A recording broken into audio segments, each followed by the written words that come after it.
विठ्ठला जना स्वामी काज गुरु भक्ती पितृवचन सेवापती हेच विष्णूची महापूजा अनुभव नाही तुझा किंवा अनुभव नाही तुझा सत्य बोले मुखे दुखवे अनेकाच्या दुःखे हेच विष्णूची महापूजा अनुभव नाही तुझा निश्चयाचे बळ तुका म्हणे तेची फळ हेच विष्णूची महापूजा अनुभव नाही तुझा यम ब्रह्मा वरुणेंद्र रुद्रमरुतस्तुन्वन्ति दिव्यस्तवै वेदै सांग पदक्रमोपनिषदैर्गायन्ति यं सामगा ध्यानावस्थित तद्गतेन मनसा पश्यन्ति यं योगिनो यशान्तं न विदुसुरासुरगणा देवाय तस्मै नमः पांडुरंगा करू प्रथम नमः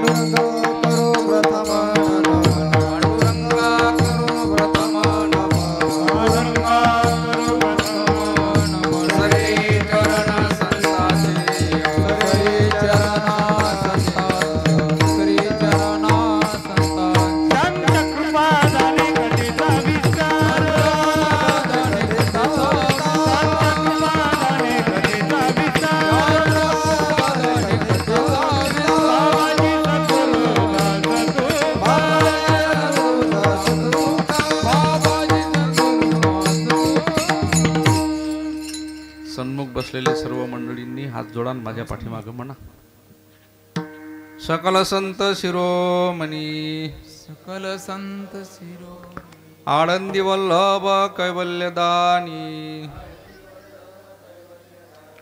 एक नमस्कार तयाचे चरणी एक नमस्कार त्याचे चरणी करिता त्रिभुवनी नमिले संत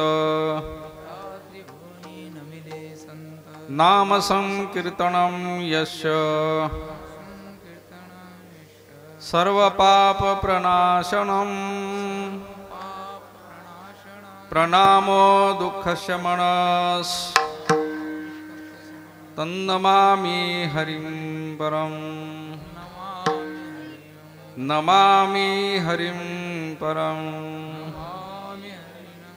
गुरुर्ब्रह्मा गुरुर्विष्णु गुरुर्देवो महेश्वरा गुरुर साक्षात परब्रह्म तस्मै श्री नागेंद्राराय त्रिलोचनाय भस्मांगरागाय महेश्वराय नित्याय शुद्धाय दिगंबराय तस्मै नकाराय नमः शिवाय मनोजवं मारुततुल्यवेगं जितेन्द्रियं बुद्धिमत्तां वरिष्ठं वातात्मजं वानरयूथमुख्यं श्रीरामदूतं शरणं प्रपद्ये हे दुःख भंजन मारुती नंदन हे दुःख भंजन मारुती नंदन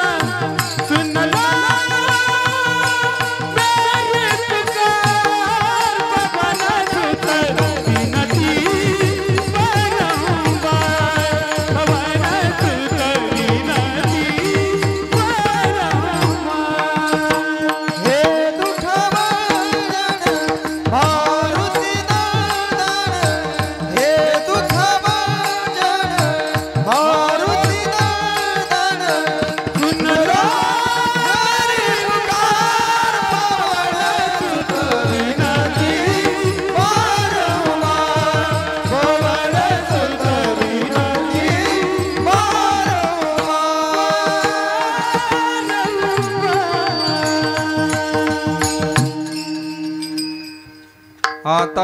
वायू रंगभूमिका कीर्तनी उभे होत लोका टाळ मृदंग श्रोते देखा तया नमन दंडवत माझे ऐशे नमन करुणी सकळा हरिकथा बोले बोबड्या बोला अज्ञान म्हणून या पुल्या बाळा चालवी सकळा नामा म्हणे स्वामी काज गुरुभक्ती पितृवचन सेवापती हीच विष्णूची महापूजा अनुभव नाही तुझा। प्रस्तुत प्राप्त प्रसंगी प्राप्त वेळेमध्ये प्राप्त स्थळी हरिचिंतन सेवेकरता निवडलेला अभंग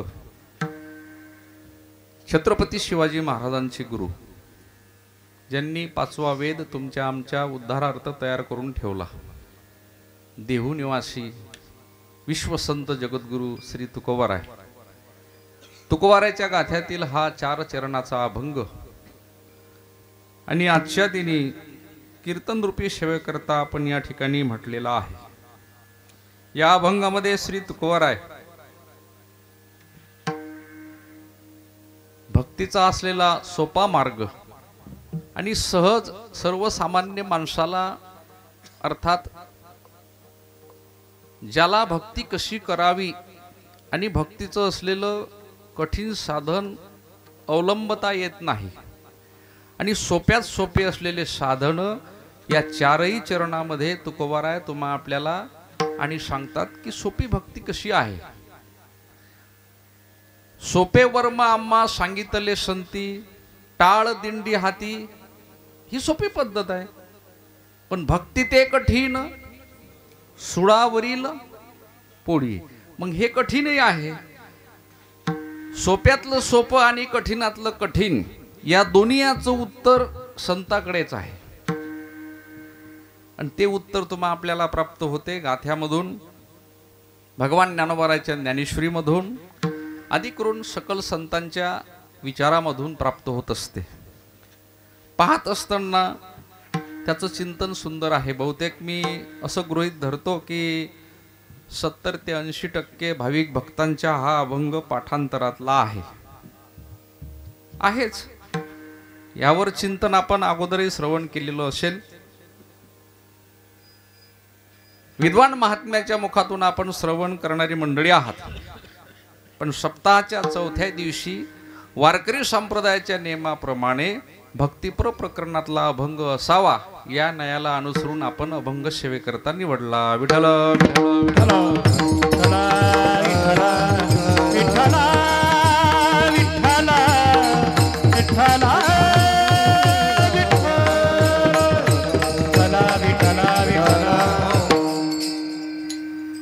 परिहार महत्वाचा असा आहे। थोडक्यात सालाबाद प्रमाणे होऊ घातलेला आपला सप्ताह आहे। सप्ताहाचं वर्ष 17वे आहे आणि 17व्या वर्षामध्ये 4थ्या दिवसाची कीर्तन रूपी सेवा माझ्या वाट्याला प्राप्त होते।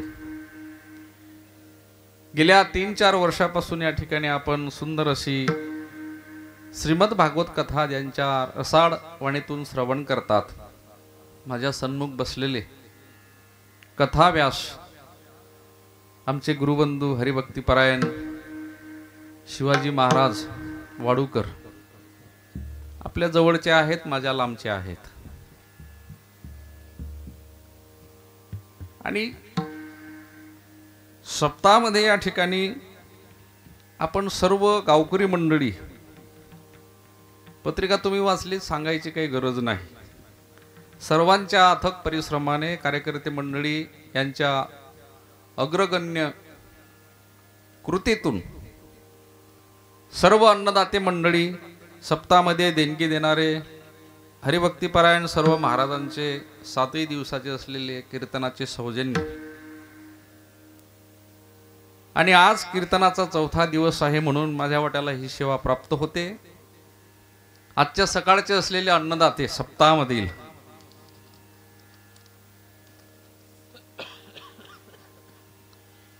श्रीमान बाळाभाऊ,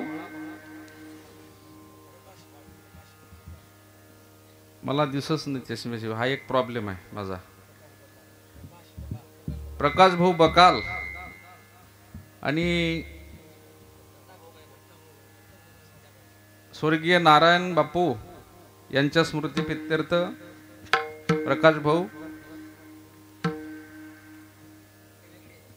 हा सकाळचे स्वर्गीय नारायण बापू यांच्या स्मृती प्रित्यर्थ हिम्मतरावजी बाजळ हे कीर्तन सौजन्य, आणि अन्नदाते आहेत सकाळचे प्रकाश भाऊ बकाल, आणि संध्याकाळचे आहेत अन्नदाते दत्तात्रय भाऊ गायकवाड ज्यांच्याकडे मी भोजन केलेलं आहे. आता हे मोठं उघड जाते. रात्री कीर्तनाला मी होतो दारव्याला, आणि फेटा बांधत असताना एक कार्यकर्ते माझ्याजवळ आले, म्हणे महाराज या अमुक अमुक व्यक्तीची म्हणे 4दा ॲडव्हर्टाईज झाली पाहिजे. कितीदा? म्हटलं बस आता तेवढंच राहिलं. ॲडव्हर्टाईजचं साधन म्हणजे कीर्तनकार. विठ्ठल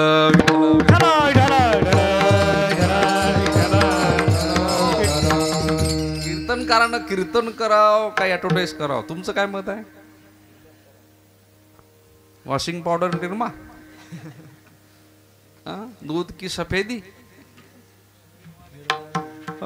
कदाचित झालं असेल पहिल्या दिवशी, पण मोठं अवघड झालं. पण आपल्या इथं हे नाव घेणं गरजेचं आहे, माझंही सहमत आहे. वस्तुस्थिती समाजासमोर आली पाहिजे, आणि ती वस्तुस्थिती खरोखर आहे म्हणून तनमन धनाने ही मंडळी सेवा देतात. खरोखर यांचे मानावे तेवढे आभार कमी आहेत. काही काही ठिकाणी फार अवघड सांगितल्या जाते. मंडपात चालेपर्यंत पाय पडला पहिला, म्हणे महाराज कालचं कीर्तन असं झालं, परवाचं तसं झालं, पहिल्या दिवशीचं असं झालं, आज 4था दिवस तुमचं असं झालं पाहिजे. म्हटलं कसं झालं पाहिजे थोडंसं सांगा. म्हणे खरपूस. काय म्हणे, कळलं ना तुम्हाला? हो, मी इथून 100 किलोमीटर लांब राहतो. खरपूस म्हणजे, खरपूस या शब्दाचा असा आहे की ते भाजावं लागेल. मक्याचे कंस भाजतो तसे, मग खरपूस लागेल. म्हटलं आता मी मंडपातून वापस परत घरी येतो, गॅसवर तावा ठेवा, त्याच्यावर 10 मिनिटं बसतो, आणि मला भाजून घेतो खरपूस, मग होईल खरपूस कीर्तन. नाही का? कीर्तनाची मर्यादा आहे. भक्ती ज्ञाना इतर गोष्टींना कराव्या,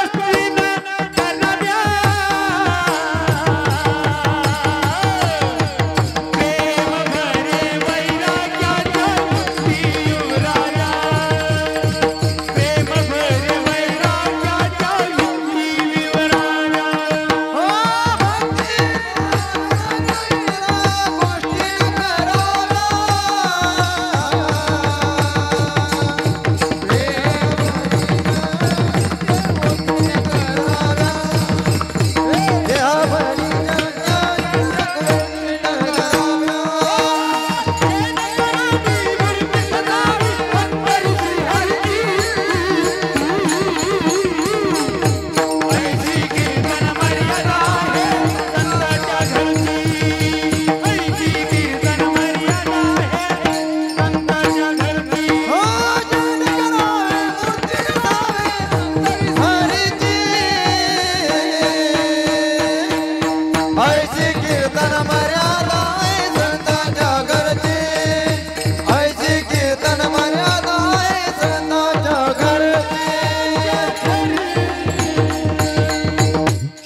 ज्ञानाविरहित गोष्टी न कराव्या, युक्ती भरे वैराग्याच्या.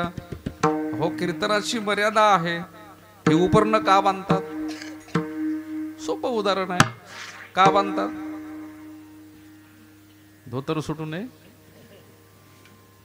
बरोबर आहे. विचारणारे प्रश्न विचारतात ना, मग कसं उत्तर द्यावं ते अवघड जाते माणसाला. हा, हे बांधण्याचं कारणच ते आहे. इथं बांधलेलं उपर्ण वरचा भाग पवित्र आहे आणि खालचा अपवित्र आहे. मर्यादा आहे. कंबर कसून कीर्तन करायचं वारकरी संप्रदायाचा नियम आहे, पण बोलत असताना हे भान असलं पाहिजे. उपर्ण आहे, बरोबर आहे. आणि हे उपर्ण आपल्याला इथं त्याकरताच नियमावली आहे. म्हणून त्या मर्यादेनं कीर्तन आपण करत असताना भगवान ज्ञानोबाराय, भगवान तुकोबाराय, अधिक करून सगळ्या संतांच्या विचाराचा या ठिकाणी चिंतनाचा भाग घेत असतो. म्हणून 4 चरणाचा अभंग आहे. कीर्तन सेवेकरता मी आपल्यापर्यंत पोचलो. मला या ठिकाणी महाराष्ट्रात असलेले सुप्रसिद्ध गायक तुमच्याच जवळचे, हो माझ्या फार लांबचे संजय महाराज यांच्या आमंत्रणावरून या ठिकाणी यावं लागलं. त्यांना साथीला असलेले हरिभक्ती पारायण जे जानेवारी महिन्यात 18 ते 25 माझ्यासोबत नागपूरला कथेला आहेत, गणेश महाराज भोयर. आणि अत्यंत सुंदर की माऊली सोहळ्यामध्ये आळंदीमध्ये फार मोठा सप्ताह केला. मी परवाच आळंदीहून आलो आणि थोडं वातावरण तिथलं पाण्याचं हे ते असं असल्यामुळे थोडी सर्दी म्हणा भंबारा आलेलाच आहे. पण नाही म्हणतो तर पंचायत होते आणि म्हटलं जाऊ 1 तास करू सेवा. अभिषेक महाराजांनी खूप सुंदर सप्ताह केला आळंदीला. प्रसिद्ध मृदंगवादक आमच्या नांगरतासचे आणि ते आहेत दुग्ध शर्करा योग. पण इथं आल्यानंतर मला एक वार्ता कळली आणि ती वार्ता अशी आहे की आपल्यामधीलच तुमच्या सर्वांचा परिचयाचा आणि माझ्या अत्यंत जवळचा, मी त्याला महाराज म्हणणार नाही याचं कारण सांगतो. 2001 साली माझ्या शिबिरात होता तुमचा अनिल महाराज आखाडे आणि माझा अनिल. ज्या वेळेला शिबिर घेतलं होतं 200 मुलं होते माझ्याकडे. सोपीनाथ महाराज संस्थान, दिग्रस, तालुका पातूर, जिल्हा अकोला. माझे परमस्नेही परम मित्र असणारे हरिभक्ती पारायण ज्येष्ठ गुरुबंधू गणेश महाराज कुंभाड हे शिक्षक होते. मी शिबिराचा आयोजक होतो. अशी बरीचशी महाराज मंडळी होते. त्यावेळेला अनिलला पाहिलं. आज तेव्हापासून अनिल आज पाहण्याकरता मिळाला. विठ्ठल विठ्ठल विठ्ठल विठ्ठल विठ्ठल. हो, सुंदर असा मृदंग वादक, चांगली तयारी आणि त्यातल्या त्यात कंसात विशेष करून माझ्या मागे उभे असलेले, मी सुद्धा लहानपणी अभिषेक महाराज तुमच्यापेक्षाही चांगला पखवाद वाजवत होतो. मी तुमच्यापेक्षाही शब्द वापरला बरं का. संजय भाऊला माहित आहे, याच्या गावात 7 वर्ष होतो नाही का शिंदे भाऊ. आपण शिंदे भाऊ मूनलाईट गेल्या आणि कांसनी गेली का. शिंदे महाराज गायन करण्याकरता, खडकीचे शेषराव महाराज गायन करण्याकरता, चोगावचे काळे महाराज गायन करण्याकरता आणि हा पठ्ठ्यात येले वाजवण्याकरता. विठ्ठल विठ्ठल.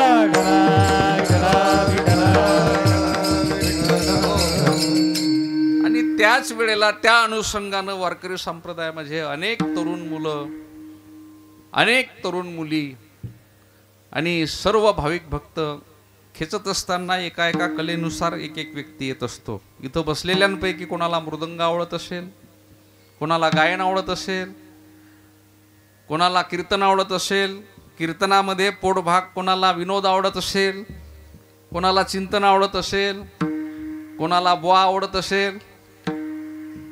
मी नाही आवडणार म्हणा. हो, म्हणजे फेटा कसा बुवा, सुबक दिसते का नाही, व्यवस्थित आहे का नाही, ह्या सगळ्या गोष्टी. पण मला असं वाटते की कोणाला काहीच आवडत नसेल पण आमचा हर्षा सगळ्यांना आवडत असेल.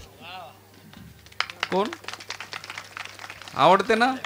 मावशी, काकू, दीदी आवडते ना? कोण घेते याला दत्तक? एक एक एकर द्या ना. 5-5, 10-10 हजार जमा करून डिपॉझिट द्या ना. ती म्हणते इरी वावरले माग. ते आपल्याही पुढचं आहे, सोपं नाही. नागपूरला मागच्या वर्षी तुमचा काला न करता आमचे शिवाजी महाराज, संजय महाराज, विशाल हे सर्व टाळकरी मंडळी तिथं आमच्या सप्ताहाला होते. मोठा कीर्तन महोत्सव नागपूरला, प्रेमनगर इतवारा तिथं होता. अहो, अर्ध नागपूर येडं पिसं केलं, येडं पिसं या पोरानं. आमच्या कोणी पायाच लागे ना. मग नंतर कळलं 2 दिवसानं की आपली दक्षिणाही तिकडे चालली, आपलं पाया लागणंही तिकडे चाललं, आपण एवढे मोठे असून काही कामाचे नाही, पण त्याच्यासारखं नाचता येईना, त्याच्यामुळे 7 दिवस घाटा झाला.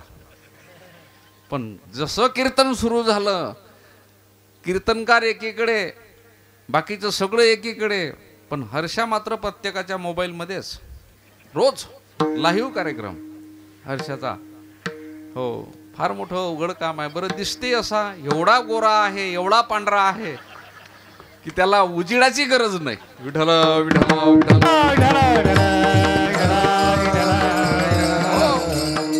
आणि पद्धत तर अशी आहे की जसा इलेक्ट्रिकचा करंट दिलाय. कशाची? हा, आपल्याही मुलाला असं घडवता येते, असं घडवता येते. प्रत्येकाला असं वाटते आपला मुलगा असा असावा. हे सर्व पाहना. तरणा भाग्यवंत नटे हरी कीर्तना. हे जेवढे उभे आहेत ना, यांच्याबद्दल मी आत्मविश्वासानं एक वाक्य बोलतो तुमच्या समोर. हे आता कुठले आहेत सगळे, कोणाचे आहेत, त्यांचे वडील आहेत का नाही, आई आहे का नाही, भाऊ आहे का नाही, इथं बहीण आहे का नाही, पण माझ्या आत्मविश्वासानं सांगतो, जवळजवळ 8 वर्ष मी बाल सुसंस्कार शिबिर घेतलेत. 200, 150, 250, 200, 150, 250 मुलं असायचे. त्या अनुभवातून सांगतो, जेवढे शिबिरात होते तेवढेही आपल्या आईला आईच म्हणतात, बाबाला बाबा म्हणतात, दादाला दादा म्हणतात, बहिणीला बहीण मानतात, आणि घासातला घास प्रेमानं आपल्या आईवडिलाला देतात. अदवा तदवा शिवी देत नाहीत. हा आत्मविश्वास माझा आहे. हा, आणि वारकरी संप्रदायाचं खरं वैभव आणि खरे संस्कार याच ठिकाणी मिळतात की तो आई वडिलाला म्हातारपणी शिवीगाळ करणार नाही, लाथाळणार नाही, घराच्या बाहेर काढणार नाही, आणि प्रेमानं शेवटच्या श्वासापर्यंत वागवेल. असं जर तुम्हाला वाटत असेल तर वारकरी संप्रदायात त्या मुलाला आणा.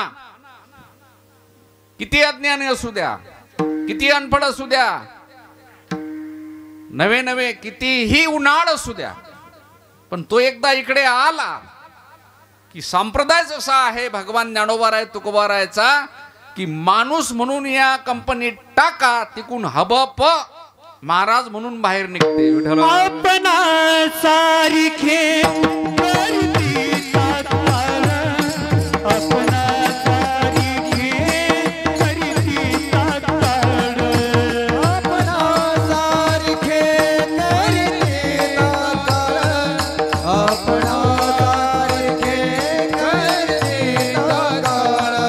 नाही काळ वेळा दया लागी, नाही काळ वेळा दया लागी, नाही काळ वेळा दया नाही, नाही काळ वेळा दया नाही.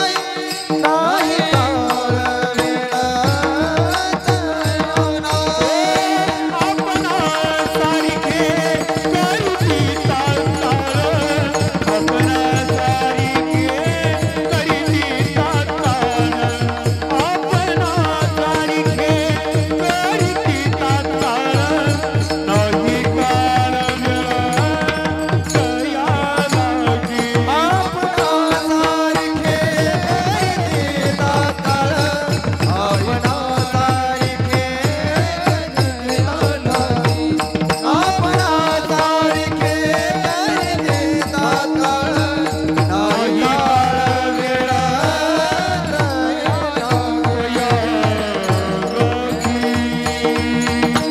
हा संगतीचा परिणाम आहे. आणि सुसंगतीमध्ये त्या ठिकाणी जे संस्कार प्राप्त होतात, भागवतामध्ये आपण श्रवण केलेलं असेल किंवा 5व्या दिवशी येईल कथा, 16 संस्कार आहेत. गर्भधान संस्कारापासून तर अंत्यसंस्कारापर्यंत त्यामध्ये माणूस घडतो, त्याला घडवता येते. आणि वारकरी संप्रदायामध्ये स्वानंद सुखनिवासी सद्गुरू जोग महाराजांची संस्था या विश्वात, या जगात एक अशी आहे की इकून पोरगा टाका आणि तिकून हबप महाराज होऊन येते 4 वर्षात. त्याच्या पुढे हबप श्री मृदंगाचार्य, गायनाचार्य, भागवताचार्य, रामायणाचार्य, शिवपुराण प्रवक्ते, आणखीन जे काय असतील त्या पदव्या. आता विनाचार्य टाकण्याची वेळ आलेली आहे. हे आमचे विनाचार्य आहेत. हा, चार्य काय लिहिला होता येते ना, हो भोजनाचार्य. मग हे सर्व टाळकरी मंडळी, आमच्या मागे उभे असलेले सर्व हरिभक्तीपरायण, अगदी सर्व महाराज मंडळी, लहानापासून मोठ्यापर्यंत, किती आनंद आहे. हा संगतीचा परिणाम आहे. म्हणून या संगतीमध्ये आल्यानंतर तसा तसा तो व्यक्ती घडत असतो. आणि आळंदीमध्ये स्वानंद सुखनिवासी जोग महाराजांची संस्था, आज लोक हजारो विद्यार्थी, हजारो माऊली सोहळ्यात आल्यानंतर दिसतात तुम्हाला. एकूण 200 टाळकरी असतात आणि या बाजूला 200 असतात. मध्ये मंडळी असते, श्रोते मंडळी. आणि आमचे सद्गुरू श्री गुरु समोर कीर्तन करतात. काय तो आनंद असते संस्थेतला, नाही महाराज. हा, तिथं गेल्यानंतर सगळे असेच असतात. आणि इथं असे जोमात जसा जसा पखवाद वाजते तसे तसे नाचतात. गाये नाचे उडे आपुलिया छंदे, मनाची आनंदे आवडी, मनाची आनंदे आवडी, मनाची आनंदे आवडी, मनाची आनंदे आवडी.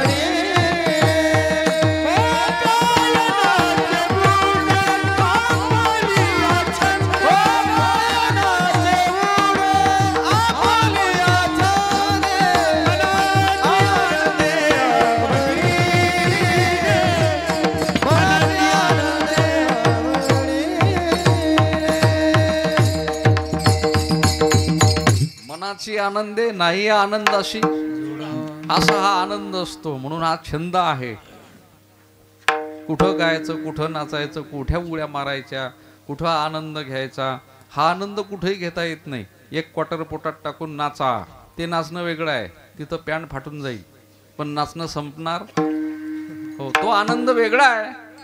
नवरदेव तिकडे, घोडजाती इकडे, नाचणारे तिकडे, बँडवाले तिकडे, अक्षदा कुकडे, पंगत कुकडे, तो वेगळा आनंद आहे. पण हा आनंद या संगतीत प्राप्त होतो, इथं आल्यानंतर मिळते. म्हणून संतांची संगती, भगवान ज्ञानोबा तुकोबाराच्या संगतीत आलं की इथं संगती विसंगती झाली की जीवनामध्ये दुःख आहे. ढेकणाच्या संगे हिरा जो भंगला, कोणाच्या संगे? कुसंगे नाडीला साधू जैसा. माझा अनुभव सांगतो. कोडसरा नावाचं गाव आहे, मूर्तिजापूर तालुका, जिल्हा अकोला. माझ्याजवळ गाडी नव्हती, बसनं जात होतो. बसमध्ये बसलो, खूप गर्दी.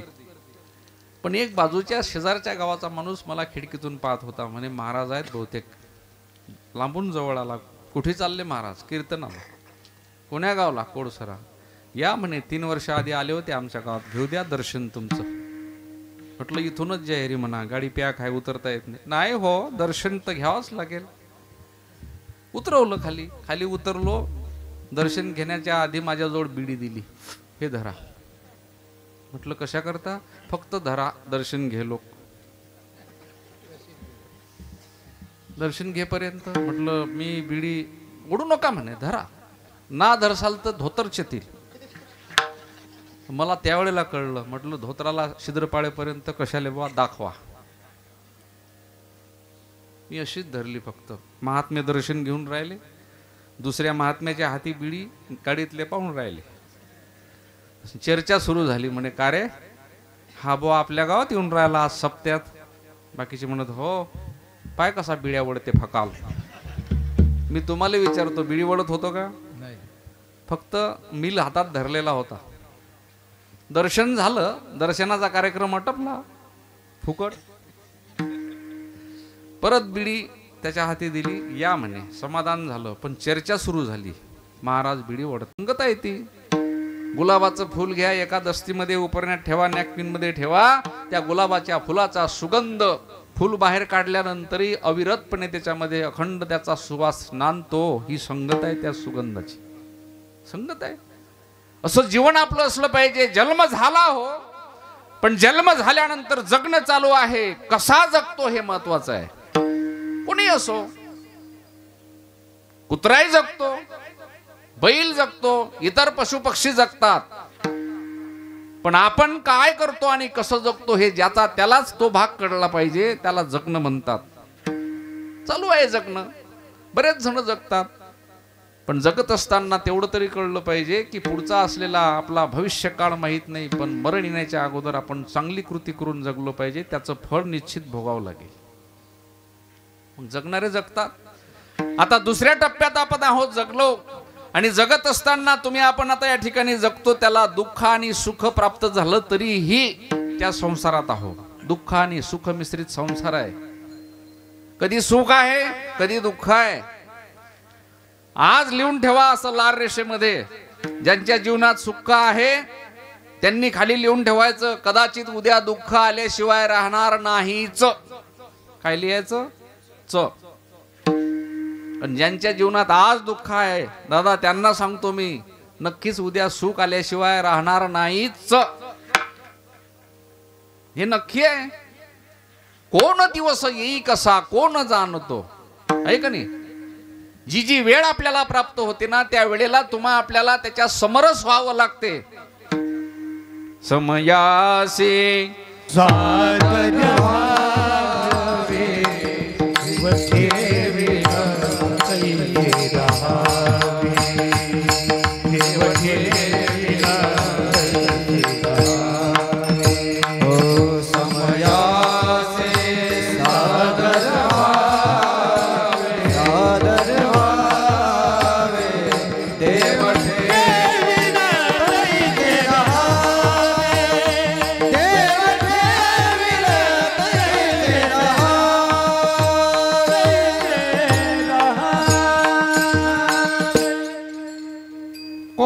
दिवसी बैसोनी हद्दीवरा, कोणे दिवसी पालखी सुभेदार, कोणे दिवसी पायाचा चाकर चालत जावे,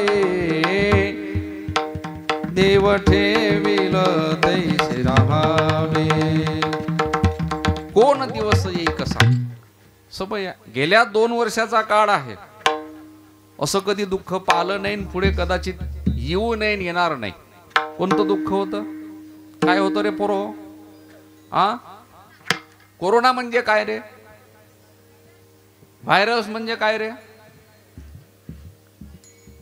फार पोरं हुशार आहेत बा तुमच्या गावात. काय रे व्हायरस म्हणजे? काय बिमारी? बिमारी म्हणजे काय रे? काय म्हणते तो? शंभूड? तोच तोच तोच. सर्दी म्हणणं. सर्दी. सर्दीच नाही नुसतं, त्याला 2 सोबती होते, खोकला आणि तिसरा ताप. या तिघां मिळून काय होतं? या तिघां मिळून कसा होता कोरोना? म्हणणं धोत्र्याचं फळ. ते फळ असं नव्हतं का? ह्या आमच्या माय मावल्या दरवर्षी ते धोत्र्याचं फळ आणतात आणि हरतालिकेच्या दिवशी महादेवाच्या डोक्यावर ठेवतात. तुमच्या इकडे ठेवत ना का काटेरी फळ? तसाच होता ना कोरोना. असाच होता कोरोना. पण एक सांगतो, ज्यानं चांगला केला त्यावेळेला करीना त्याला काही नाही झाला, ज्याचा बिघडला करीना त्याला झाला कोरोना. त्यात वेळेस महाराज राजा, जे लोक हातपाय धुत नव्हते ते हातपाय धुवायला लागले, जे बाहेर जात ते गुळणा करत नव्हते ते गुळणा करायला लागले, जे कधी सॅनिटायझरची बॉटल पाहिली नाही आयुष्यात त्यानं खिशात ठेवणं सुरू केली. चौकात भेटले की तंबाखू नंतर पहिले तूही घेन मी घेतो.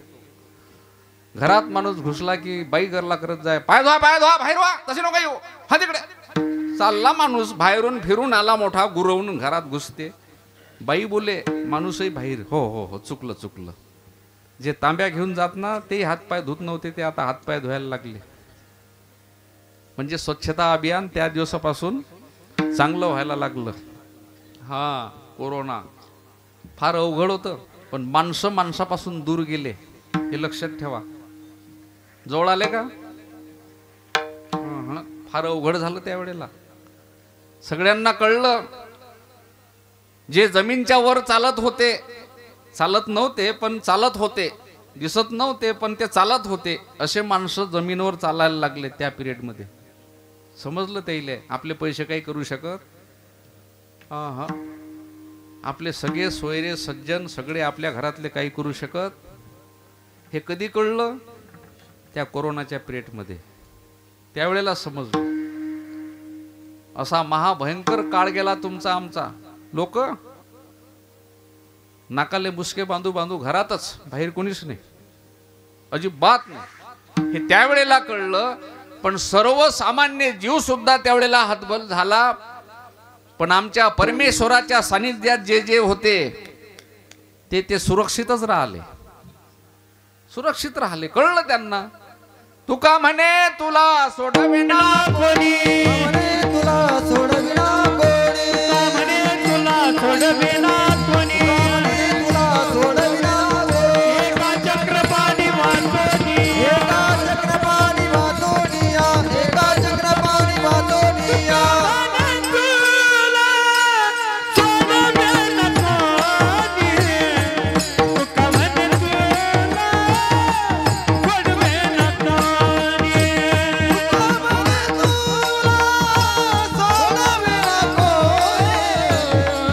तुका म्हणे तुला सोडविना कोणी. तुका म्हणे तुला सोडविना कोणी.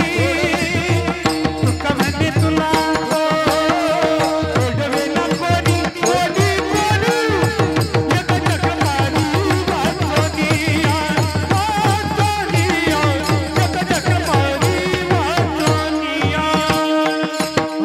तुका म्हणे तुला सोडविना कोणी. तुका म्हणे तुला सोडविना कोणी. एका चक्रपाणी वाचोनिया, एका चक्रपाणी वाचोनिया.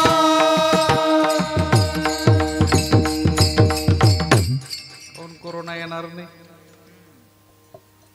हो, तुका म्हणे त्याचे वारे देव तुमच्या मरणी मरे. महाभयंकर काळ गेला. 1990-92 साली मी चातुर्मासला पंढरपूरला होतो. भूकंप झाला होता किल्लारीचा. एवढं कळत नव्हतं, शिक्षण घेत होतो. पण वेदशास्त्र संपन्न निवृत्ती बाबा वक्ते यांच्या पाठाला बसलो. त्यावेळेला त्यांनी सांगितलं, म्हणे पोरो हो, भूकंप का झाला माहित आहे? किल्लारीला गोहत्या जास्तीत जास्त होत होती. आणि गोमातेची हत्या ज्या भूमीवर झाली त्या भूमीवर जास्त पाप वाढलं आणि पापाचं वजन झालं. त्याच्यामुळे ईश्वरानं ही क्रिया घडून घेतली.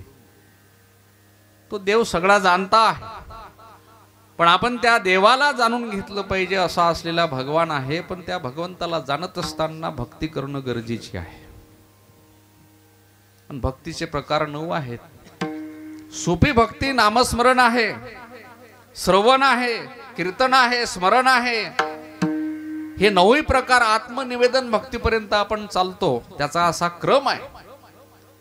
पण त्या 9 प्रकारातही भक्ती जर आपल्याला घडून घेता आली नाही तर तुकोबारायांनी सोपं चिंतन आपल्या पुढे ठेवण्याचा प्रयत्न केला. भक्ती सगळेजण करतात. सोमवाराला की महादेवाची, मंगळवाराला की देवीची, बुधवाराला की विठ्ठलाची, गुरुवाराला की गजानन बाबाची, शुक्रवाराला की संतोषच्या मायेची, आपल्या नाही संतोषची माय संतोषी मातेची आहे. हो, इथं कोणी असेल तर माफी मागतो. संतोषी माता. हो, गुळी फुटाने खाता, आंबट चिंबट चालत नाही, पत्र पाहताच निघून येणे. भक्तीचाच प्रकार आहे. आणि शनिवाराला की जय हनुमान ज्ञान गुण सागर, एक कीजिए लोक उजागर. रामदूत तुल्य बलवान, अंजनी पुत्र पवन सुत. राम सिया राम, सिया राम जय जय राम. राम सिया राम, सिया राम जय जय राम. जय जय राम. नीलाजानं समावासं रविपुत्रमेमाग्रजं छाया मार्तंड संभूतं तं नमामि शनेश्वरं. शनिवार पार पडला, रविवार आला. मल्हारीची वारी, माझ्या मल्हारीची वारी, हे शिवारी माझ्या मल्हारीची वारी. मल्हारीची वारी, माझ्या मल्हारी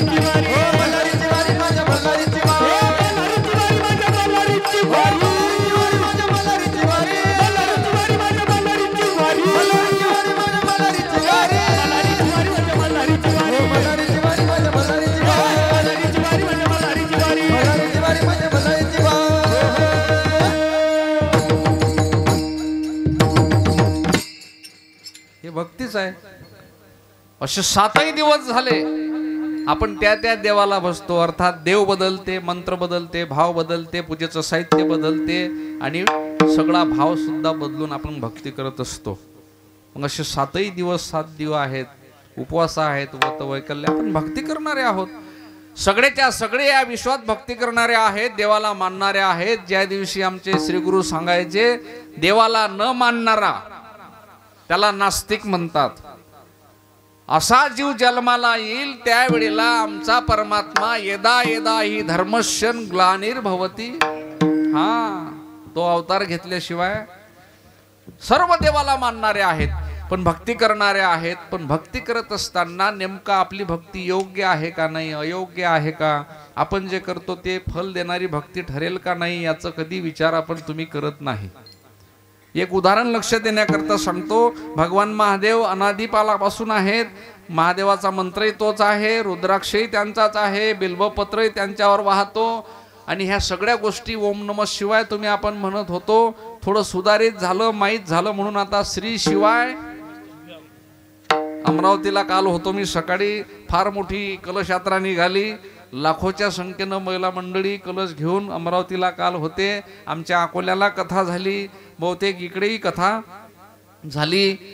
आता गेल्या 1 ते 1.5 वर्षाचा जर आपण आलेख पुढे आणला तर महादेव होते पहिले, नव्हते का? मंदिरही होते, तिथंच आहेत. पण कोणी जात होतं का महादेवाजवळ?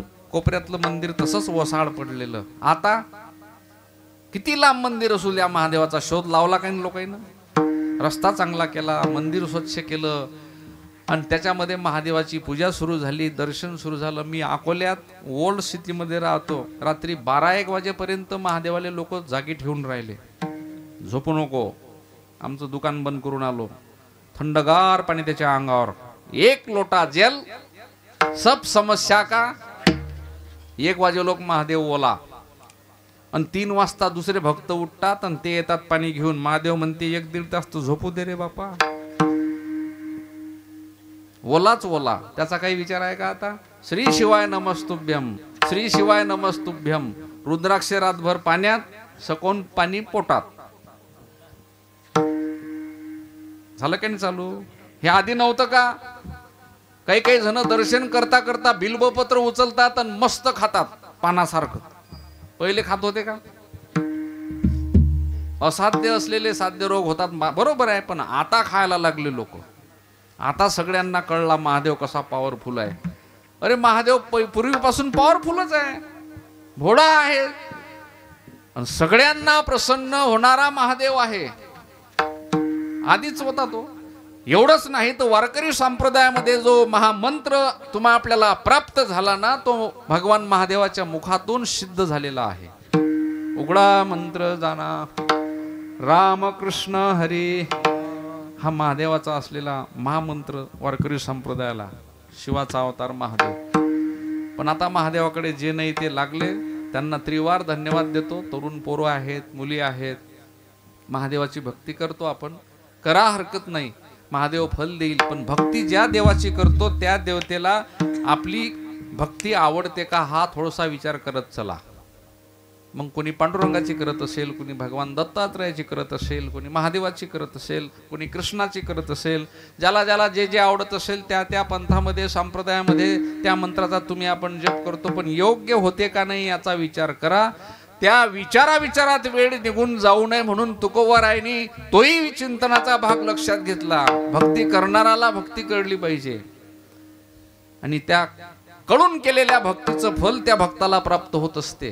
मग चुकीचं केलेलं फळ चुकीचं मिळेल आणि चांगलं केलेलं फळ चांगलं मिळेल. कारण केले कर्म झाले त्याची भोगाले, उपजले मेले. अरे हे माणसाला इथंच करावं लागते आणि इथंच भरावं लागते. वंदनीय राष्ट्रसंत तुकडोजी महाराजांचं एक पद आठवलं. एका हातान कर अरे वेड्या, दुसऱ्या हातान भर, येथेच कर येथेच भर, लपसील कोठभर. नाही का? जे जे हवे ते खरेदी कर, बाजार हा फुकाचा. त्यांचं भजन आहे. गुरुदेव प्रेमी असतील त्यांना ते आठवते. नीतीचे घे तराजू सौदा सुखाचा कर. मग ते केलेली भक्ती तुम्हा आपल्याला त्या ठिकाणी इह लोकांमध्ये नव्हे तर तुकोबराय म्हणतात परलोकामध्ये सुद्धा उपयोगात आली पाहिजे. करा हरी भक्ती परलोक येईल कामा. करा हरी भक्ती परलोक येईल कामा. गोडवे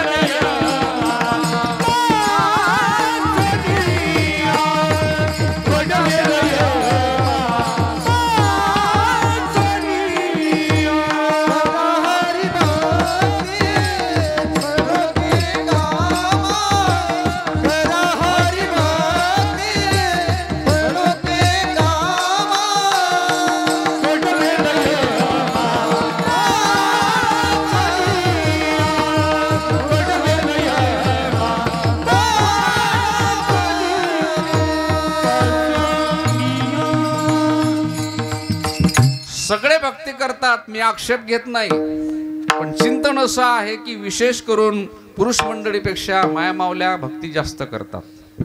मान्य आहे तुम्हाला? मान्य आहे का नाही? आपल्यापेक्षा जास्त भक्ती करतात. त्याचं कारण सांगतो. सकाळी उठल्यापासून सगळे घरातले कामं करून सुद्धा सगळे देवाचे कामं करतात. रांगोळीसहित, दिवा लावण्यासहित, देवाचे वस्त्र स्वच्छ धुण्यासहित, देवाला चकचकीत पुसण्यासहित, त्या देवाला टिक्का लावण्यासहित, नैवेद्य देण्यासहित सगळे बारीक सारीक असतील नसतील ते कामं आपल्यापेक्षा मावल्या करतात.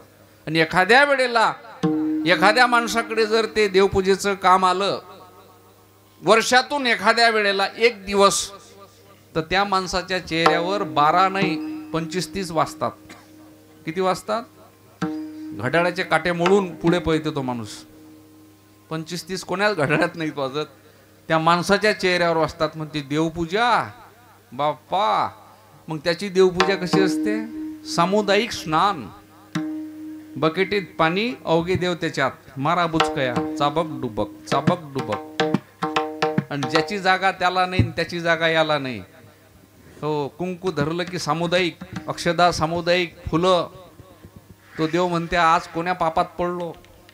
बरी होती माऊली, 1:30 वाजता मला आंघोळ घाले, पण चांगल्या पद्धतीनं घालत होती, अंग स्वच्छ पुसत होती. या बाबानं तर सगळंच्या सगळं बदलून टाकलं म्हणे. हो, आणि बदलून पक्ष बदलून सारे कार्यक्रम मोडमाळ करून नियमावली पार करून टाकली.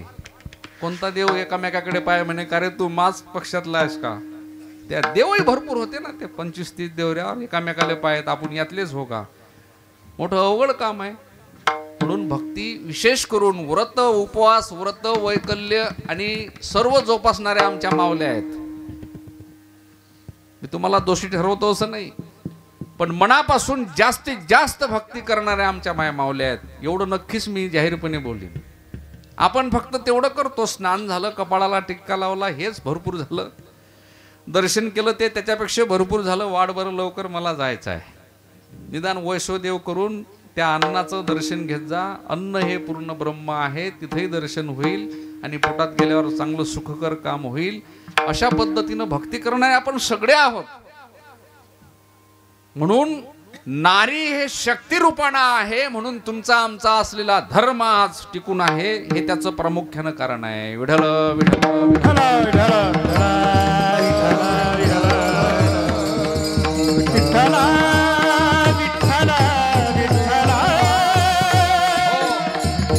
आणि शास्त्रामध्ये सुद्धा असे अनेक उदाहरणं आहेत, महाराज कथेत सांगतील. ज्या वेळेला माऊली भक्ती करते ना, त्याचं फळ त्या माऊलीला प्राप्त होते. माणसानं केलेली भक्ती त्याचंही फल माणसाला प्राप्त होते, पण माणसानं केलेली भक्ती त्याचं फल म्हणजे पुण्य, त्या माणसाला मिळवलेलं पुण्य माऊलीला अर्ध द्यावं लागते. माऊलीनं मिळवलेलं पुण्य त्या पुरुषाला मिळत नाही. उलट आहे, माऊलीकडून यदा कदाचित कळत न कळत जर पाप घडलं असेल, घडत असेल, तर त्या पापाचा वाटेकरी तो मनुष्य त्या ठिकाणी ठरते. पण पुरुषाकडून घडलेलं पाप माऊलीला प्राप्त होत नाही. तुमच्याकडे मास्तरले मास्तर म्हणतात, बरोबर? आणि मास्तरच्या पत्नीला काय म्हणतात? मास्तरीन बाई. पण एखादी बाई मास्तरीन आहे आणि माणूस वखरावरला विष्णू आहे. समजलं ना? कोणी असेल तर माफी मागतो. समजलं ना? विष्णू म्हणजे शिक्षक घेतलेलं नाही, वा निरक्षर आहे. पण बाई मास्तरीन भेटली, भरपूर श्रीमंती होती, आणि मास्तरीन बाई भेटल्यामुळे त्याला कोणी मास्तर म्हणते गावात तुमच्याकडे? विष्णूच म्हणतील. काय म्हणतील? भलाई भाऊ म्हणतील. विष्णू भाऊ तुमच्या गावात. पण मास्तर गुरुजी म्हणणार नाहीत. माणूस वकील आहे. बाई वकिलीन बाई काय केली भाजी आज? आपोआप वकील होते ते.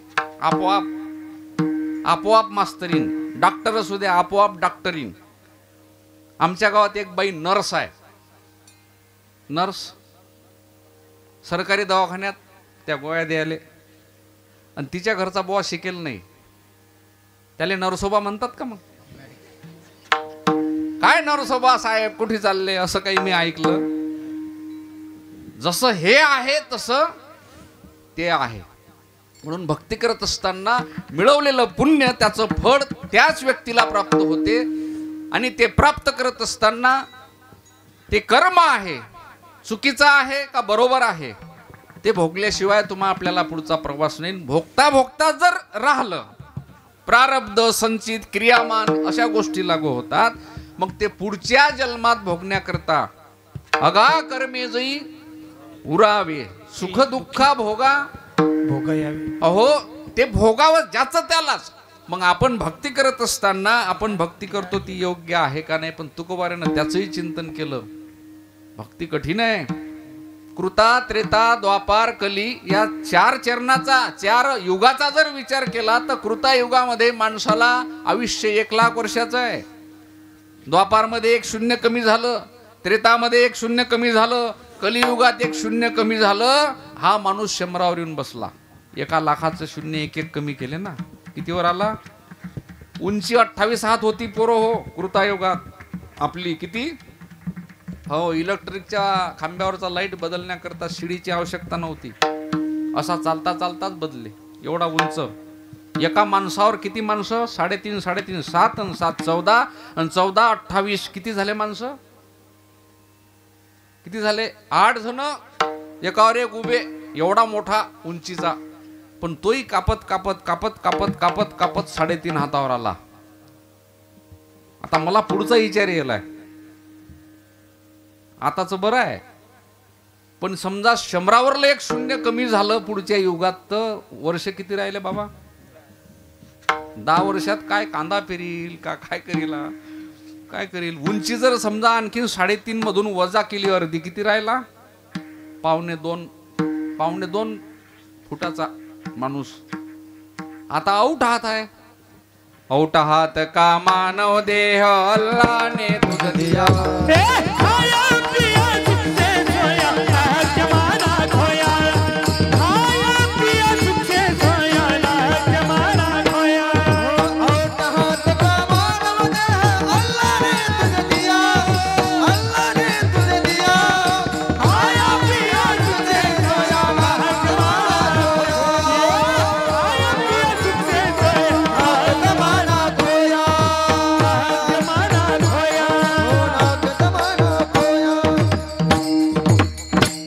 बाबा सांगायचे कलियुगानंतर शिवयुग सुरू होईल. कोणतं?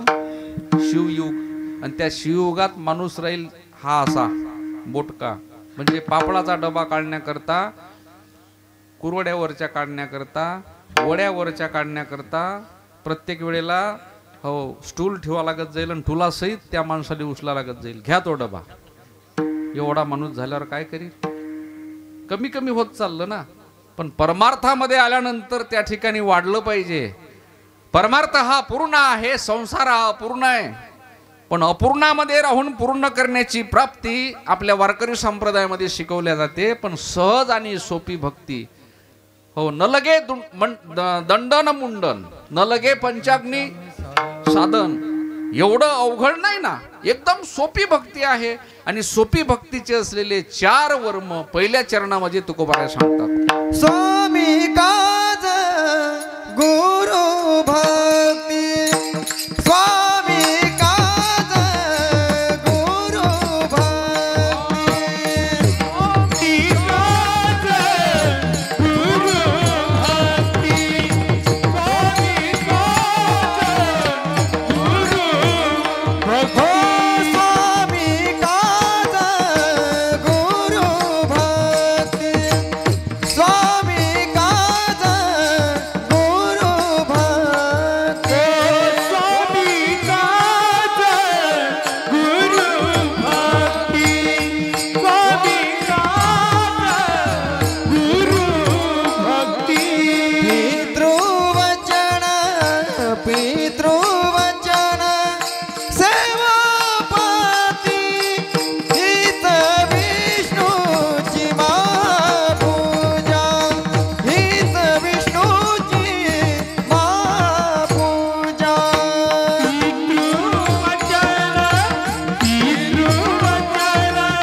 तुकोबारायच्या बुद्धीची प्रगल्भता आहे.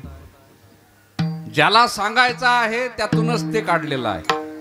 काय म्हटलं मी? ज्याला हे सांगायचं आहे त्यातूनच ते गुह्य काढलं. 4 टप्पे टाकलेत पहिल्या चरणात. स्वामी काज हा पहिला टप्पा, हीच विष्णूची. स्वामी काज गुरु भक्ती हीच विष्णूची. पितृवचन हीच विष्णूची. आणि सेवापती हीच विष्णूची. हे ध्रुपद तिथं घ्या म्हणजे लक्षात येईल. 4 टप्पे आहेत. स्वामी काज, स्वामी म्हणजे मालक. काज म्हणजे काय रे? काज म्हणजे काय? काज म्हणजे काय पाहता का मोबाईलवर? काही काही पोरं लगेच असे करतात. हॅलो, काज म्हणजे काय पाहता येते का? काज म्हणजे काम म्हणजे कर्म म्हणजे काही घेणे देणंच नाही. बरं झालं तुम्ही इकडे संस्था काढली बा. या पोराईला संस्कृत कळते आणि हे सगळे खाली बसले आहेत याला इंग्लिश कळते. इंग्लिश सांग रे पोरा. उत्तिष्ट म्हणजे उच्चिष्ट नाही, उत्तिष्ट. उच्चिष्ट म्हणजे उष्ट खाणं नाही. उत्तिष्ट म्हणजे हा कॉफी केली तो. माझं लक्ष तुझ्यावरच होतं की तू किती हुशार आहेस. आणि स्टँडअप म्हणजे सगळेचे तोंड हल्ले आता उभे राहणे. उत्तिष्ठ हा गीतेतला शब्द आहे, उभे राहणे. आणि स्टँडअप हा इंग्रजीमध्ये शब्द आहे, सगळ्यांना कळते. म्हणून हे भाषा पोहोचवण्याकरता संस्था असली की कळते. आमच्या महाराजांची संस्था आहे. गीतेमध्ये ते शब्द आहेत. उत्तिष्ठ असे काही शब्द येतात त्याच्यामध्ये गीतेत. त्या गीतेतून त्यांना ती संथा दिल्या जाते. आपले पोरं खूप चांगले शिकून राहिले. पोराचं वजन 9 किलो, दप्तराचं वजन 12 किलो.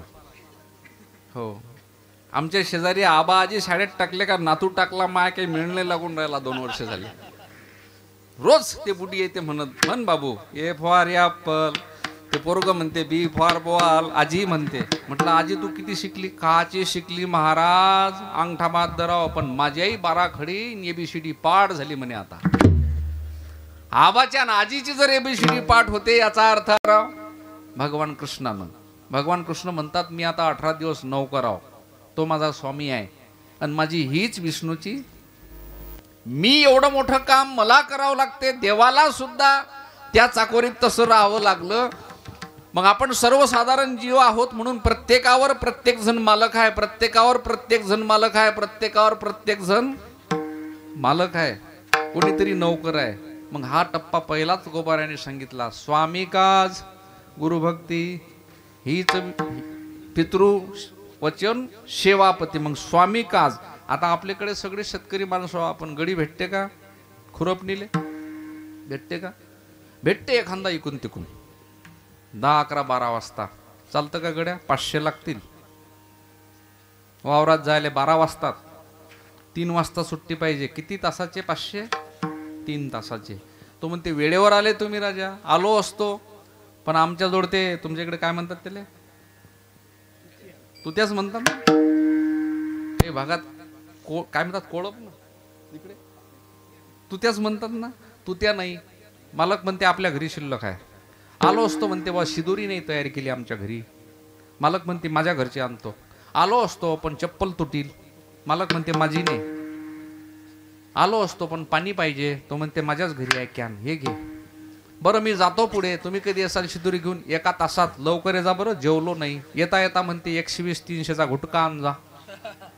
2-4 पुड्या आण जा. 1 चुन्याची पुडी आण जा. लवकर ये जा. मी तुम्हाला शेवटी विचारतो मालक कोण आणि गडी कोण? काम कोण कोणाला सांगते? तालमेळच नाही ना काही.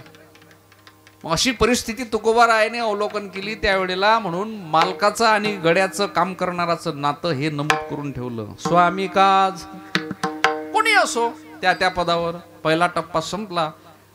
स्वामी काज गुरु भक्ती अर्थात गुरुने सांगितलेली, गुरुच्या शब्दावर विश्वास ठेवून केलेली भक्ती त्या शिष्यानं करावी. मग गुरुनं दिलेला मंत्र त्याचा जप करावा, सांगितलेली भक्ती करावी असा नियम आहे. त्याला गुरु परंपरा म्हणतात.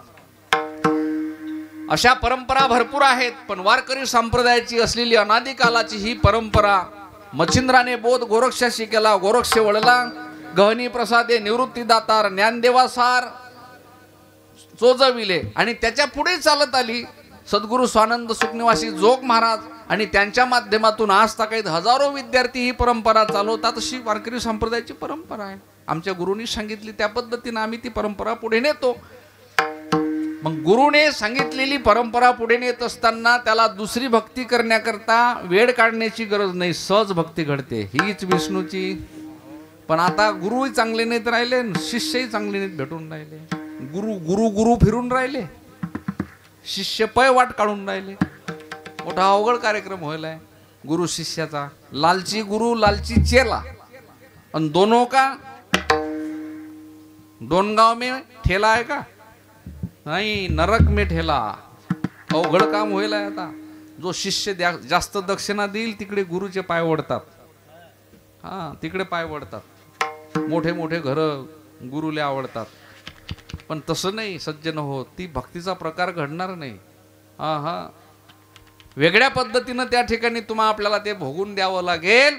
म्हणून खरा शिष्य तोच आहे की गुरुच्या शब्दात बांधल्या जातो, गुरुच्या शब्दावर विश्वास ठेवतो, त्याचं सगळं सर्वस्व अर्पण करतो. म्हणून तोही टप्पा तुकोबाराने सांगितला, गुरुभक्ती.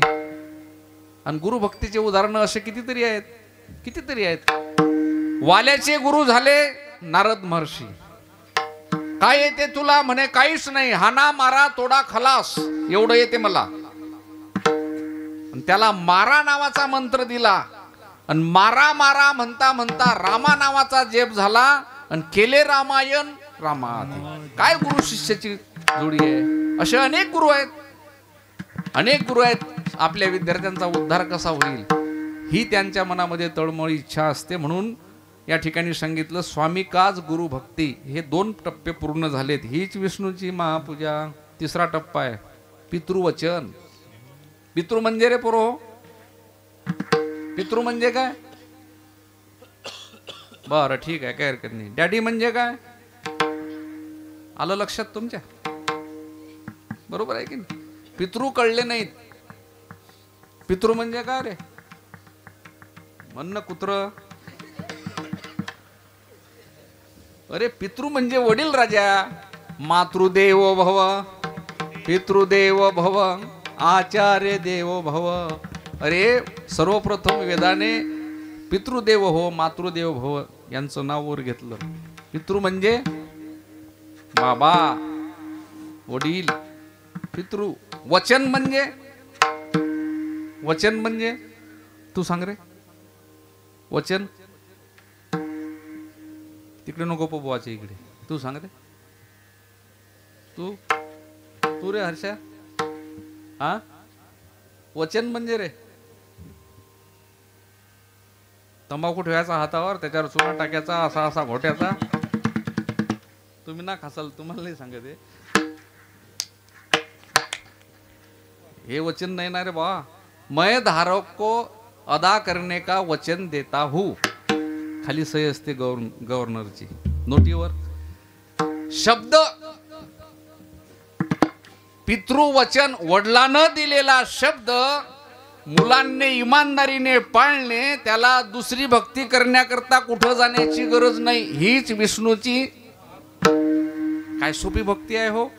म्हणून मुला मुलींनी आपल्या आईवडिलाचा शब्द पाळला पाहिजे, पाळलाच पाहिजे. कारण ते देवता आहेत. त्या देवतेचं स्थान असं आहे की भगवान ज्ञानोबा ज्ञानेश्वरीत एका ओवीत सांगतात, तुम्ही देवाच्या पायाला गेला जाऊ नका, तीर्थावर जाऊ नका, कोणाचं दर्शन घेऊ नका, पण आई आणि वडिलाचं दर्शन दिवसातून एकदा घ्या.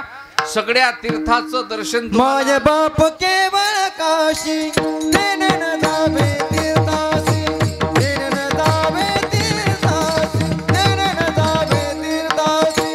माय बाप केवळ काशी देन न जावे तीर्थासी, देन न जावे तीर्थासी, देन न जावे तीर्थासी.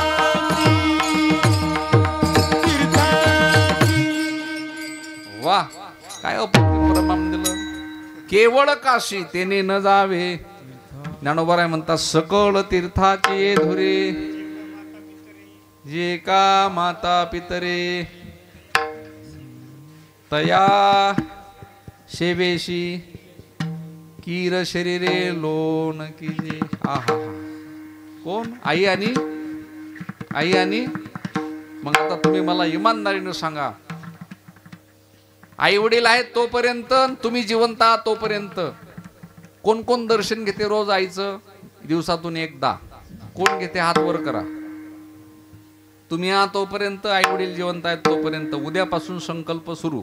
बोला इकडे, पटकन हात वर करा. कोण कोण घेते दर्शन? माग कशाला पाहतं? तू आईले पाहून आला का? तो पाहून आला असा तिकडे. आई आहे का ती? आई आहे का ती? अरे एक जण तरी हात वर करा ना रे. कोण करते हात वर? मला तर असं वाटू लागलं गड्या तुमचंच दर्शन घ्या कीर्तन झाल्यावर. अरे राम राम राम राम राम. आमच्या अकोला जिल्ह्यात जर तुम्ही आले असते ना गड्या, तर काय सांगावं तुम्हाला, आमची बडाई नाही सांगत. हो, ज्याचे आई वडील जिवंत आहेत ना, त्यानं सगळ्यानं 2-2 हात वर केले असते रे, 2-2 हात. पण तुमच्या इथं येऊन दुःख वाटलं, मला दुःख वाटलं गड्या. एक हात वर नाही झाला. याच्यावरून तुमची मानसिकता कळली मला. हा, बरोबर आहे ना मावशी? प्रमाण दिलं महाराजांनी. तरी एक हात जरी वर झाला असता तरी माझी छाती फुगली असती. चला, एक पठ्ठ्या आहे, रोज दर्शन करतो म्हणते मी आईचं. संकल्प करतो कीर्तनात विठ्ठल बुवाच्या. अजूनही एक चान्स देतो गड्या, अजूनही देतो, नाही तर पुढे बोलणार आहो. मग कोण करते दिवसातून एकदा आईला नमस्कार, बाबाला नमस्कार?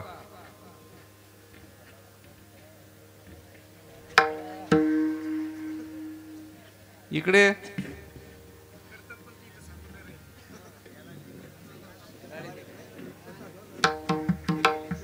ते तुमच्या पक्षातले नाहीत, हे सगळे खोक्यावाल्याचे आहेत. विठ्ठल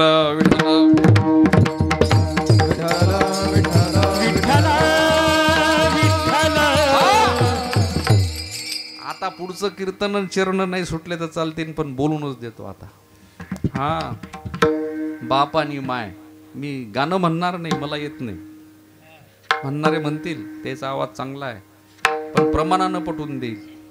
आई आणि बाबा सज्जन हो असे आहेत, एकदा आपल्या जवळून ते दृष्टीच्या नाहीसे झाले की परत या विश्वात लाखो अब्ज रुपये खर्चून मिळणार नाहीत. अरे ज्या मायनं, ज्या बापानं अतोनात कष्ट केले आणि 9 महिने 9 दिवस वाढवलं, स्वतःच्या जीवाची पर्वा केली नाही गड्या,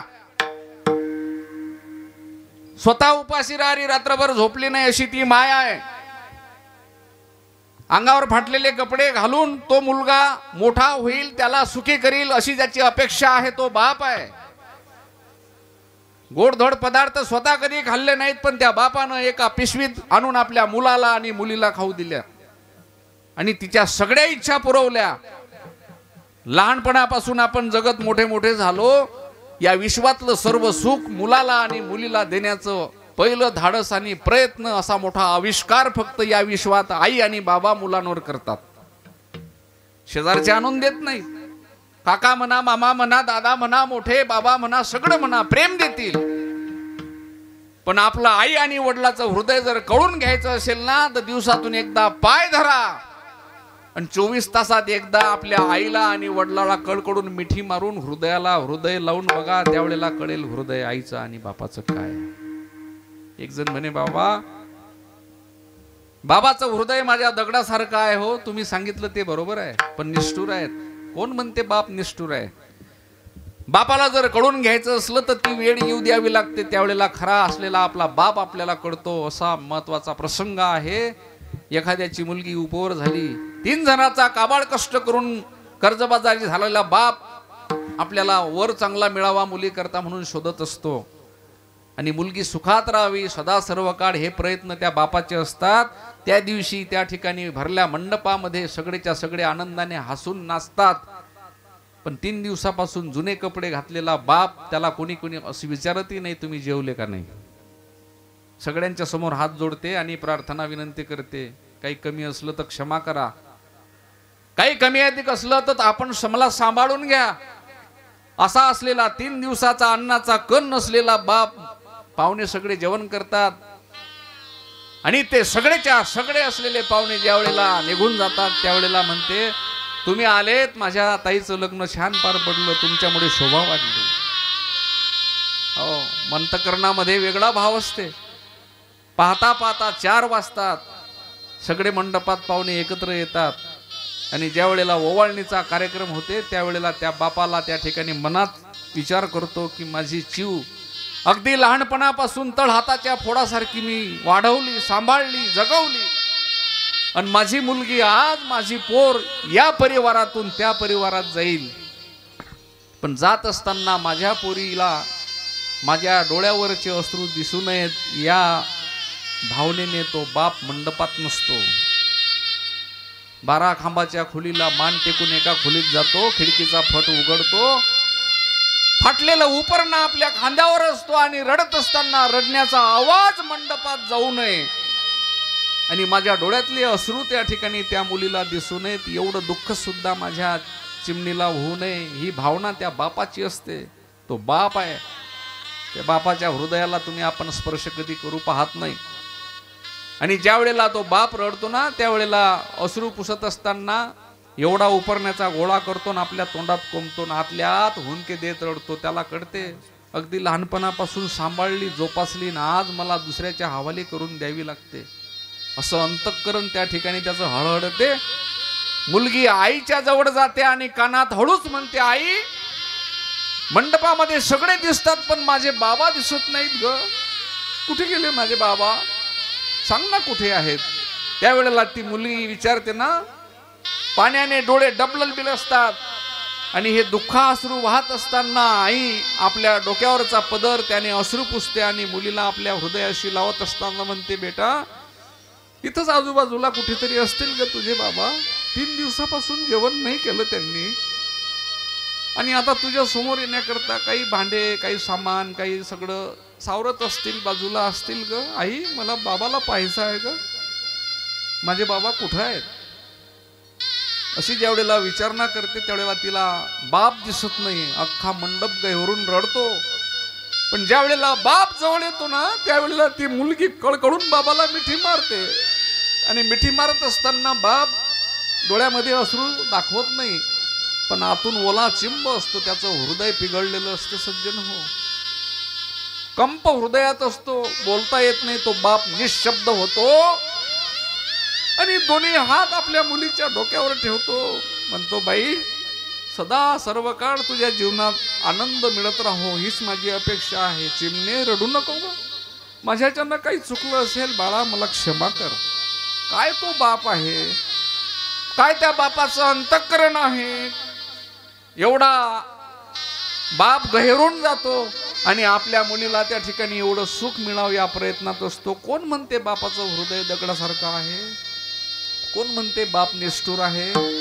जो म्हणत असेल हो तो दुर्भागी आहे, जो म्हणत असेल हो त्याला काय शब्दात वर्णन करावं मला कळत नाही. म्हणून बाप कडून घ्यायचा असला बाप करी जोडी लेकराचे मोडी, करी जोडी लेकराचे ओडी. बाप करी जोडी लेकराचे मोडी, बाप करी जोडी लेकराचे ओडी. आपली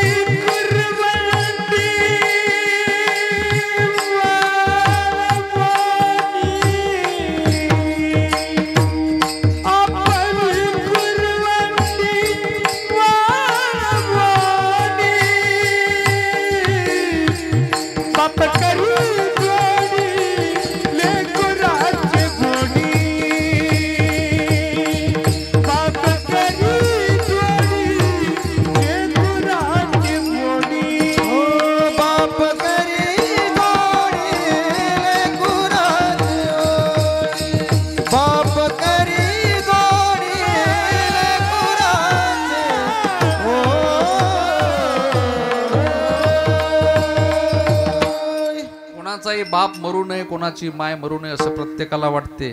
पण निसर्गाचा नियम आहे. मला असं वाटते त्या दिवशी बाप आपल्या दारात आपला दिसणार नाही, त्या दिवशी नक्कीच तो पोरगा रडल्याशिवाय राहणार नाही, त्या मुलीला रड आल्याशिवाय राहणार नाही.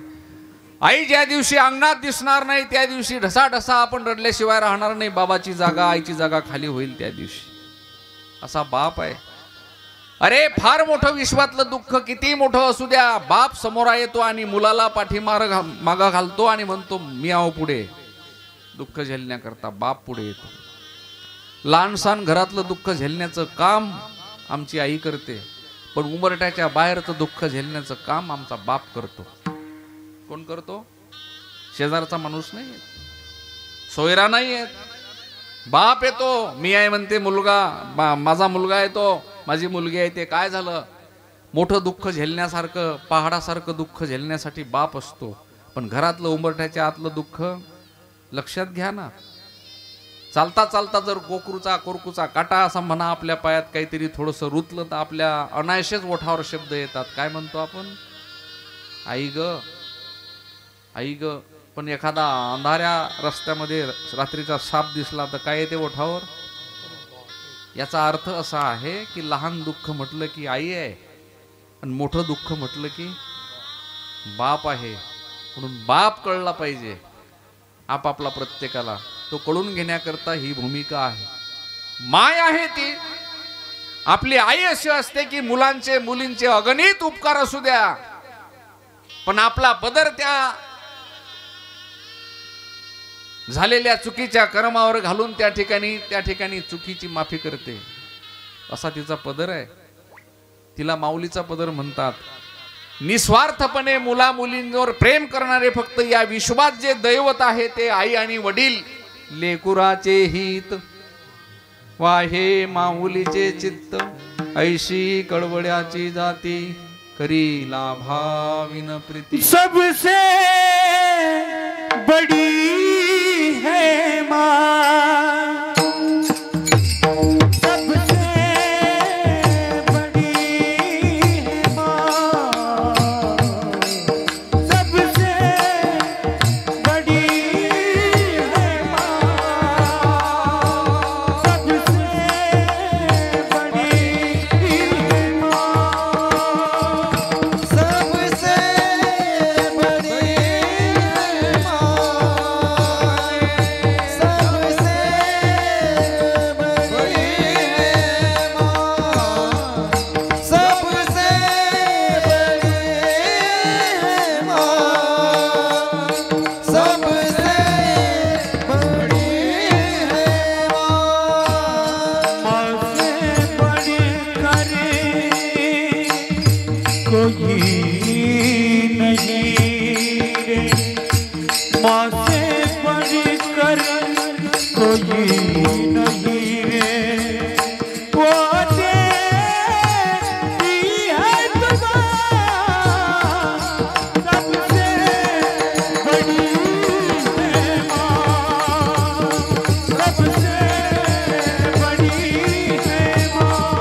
हा विषय महत्वाचा आहे म्हणून तुकोबारायांनी त्याचंही अवलोकन केलं. त्यांना जसं काय समजूनच आलं होतं तुकोबारायांची भविष्यवाणी आहे.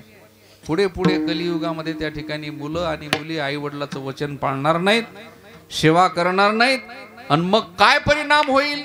मातृदोष पितृदोष निर्माण होतील.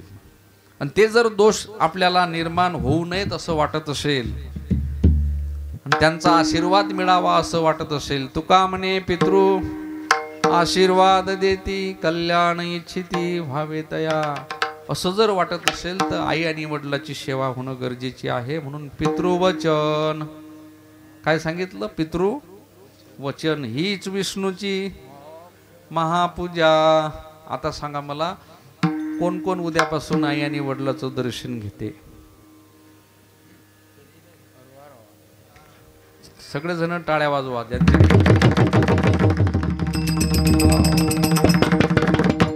पाच सात जणांचेच झाले, हरकत नाही. मी समाधानी आहे. मी एका हातावरही समाधानी राहणारा माणूस आहे. एक हाती एक फक्त. या गावातल्या एका पोरानं जरी उद्यापासून संकल्प केला की मी आईचा आणि वडिलाचं जिवंत मी आहो तोपर्यंत, आणि आई वडील जिवंत आहेत तोपर्यंत रोज नेमानं दर्शन घेईल, माझं कीर्तन सफल. एकानं संकल्प केला तर पितृवचन. अरे शास्त्रात उदाहरण आहे, महाराष्ट्रातील बापानं सांगितलं म्हणे बाबू जाय तो माईचं मुंडकं कापून आण. कोण सांगितलं? कोण सांगितलं कथेत? महाराज सांगितलं का? नसील सांगितलं तर सांगा तुम्ही भागवतात. आणि आणलं मुंडकं कापून. कोण? परशुरामानं आणलं का? नाही का शिंदे महाराज? आणि घ्या म्हणे बाबा. मुंडकं हातात दिलं. परशुरामाचे बाबा हसायला लागले. वा, याला म्हणतात आज्ञाधारक पुत्र. पितृवचन, वडिलाचा शब्द पाडला. मग परशुराम रडायला लागले. परशुरामाला विचारलं का रडतं रे बाळा? म्हणे बाबा तुम्ही वडिलात, तुमचा शब्द पाडला मी, हीच विष्णूची, पण आता माझी आई मेली म्हणून मला दुःख झालं. कोण मेलं? माझी आई. मग मी तुझ्यावर प्रसन्न झालो, माझा शब्द पाडला म्हणून. काय पाहिजे माग. असं जर सध्याच्या पोराले एखाद्या बापानं म्हटलं काय पाहिजे माग, तो म्हणेन 5G मोबाईल पाहिजे. आता तो 4G वजा झाला, बरोबर आहे की नाही? 15चा नाही, आता 28,000चा पाहिजे. पण परशुराम होते म्हणे काहीच पाहिजे नाही, जसं त्या तसं माझ्या आईला जिवंत करून द्या. परशुराम होते ते, त्यांनी तेच मागितलं. बापही परशुरामाचा तेवढा प्रतापवान होता, तपस्वी होता, साधना होती. जसं मुंडकं ठेवलं तशी तशी आई पुन्हा जिवंत झाली. कीर्तन झाल्यावर उद्या हा कोण प्रयोग करू नये घरी. बापानं सांगा बाबू जाय तो आईचं मुंडकं कापून आण. आपल्या गोम्या गेला, युवा घेऊन आणलं. हे घ्या बाबा, मी प्रसन्न झालो. काय पाहिजे माग. मा आईले जिवंत करा. होणार नाही. आपला बापही पॉवरफुल नाही आणि आपण पोरं तर नाहीच नाही. बरोबर आहे? हो, हे कथा आहे, शास्त्रातली आहे, सत्य आहे. फक्त श्रवण करायची आहे आणि त्यातून बोध घ्यायचा आहे. म्हणून पितृवचन, हा पितृवचन हीच विष्णूची महापूजा. 3 टप्पे संपले, 1 टप्पा राहिला. बाकीचे चरण जसे तसे ठेवू, पण धावतावर जर तर भावार्थ सांगेल, अभंग पूर्ण करील. पण एकदा जरासं चिंतन करू आणि 4था टप्पा पाहून आपली सेवा थांबूया. विठोबा रखुमाई,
स्वामिकात झालं, गुरुभक्ती झालं, पितृवचन झालं. हे 3 टप्पे पार पडले. सेवापती.